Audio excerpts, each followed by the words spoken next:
Do you ever feel like you work out but see no real results? What if I told you that just 10 minutes a day with a simple tool can change that? Meet the chest press dumbbell, a powerful move you can do right at home to build strength, burn fat, and feel stronger every day.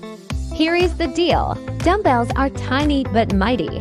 When you press those weights up, you're not just building big muscles, you're training your whole body to work better together. That means better posture, easier everyday tasks, and even more energy when you play or work. Start with 2 dumbbells, something you can lift comfortably 10 times. Lie on your back or a bench, hold the weights close to your chest, and push straight up. Feel your arms shake a little? Perfect! That's your muscles waking up.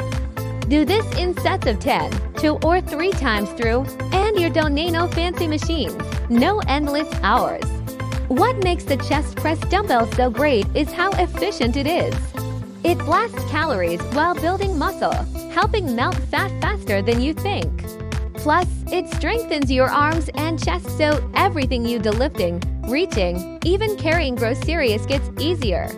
And here is the best part. You can do this workout anytime, anywhere. No waiting for gym machines or finding space. Just grab your dumbbells and press. Want to see how to mix this move with others for a quick, fun routine that fits your busy life? Hit subscribe and get ready, because the full playlist will turn your home workouts into your new secret weapon. Ready to press play on your strength? Let's go!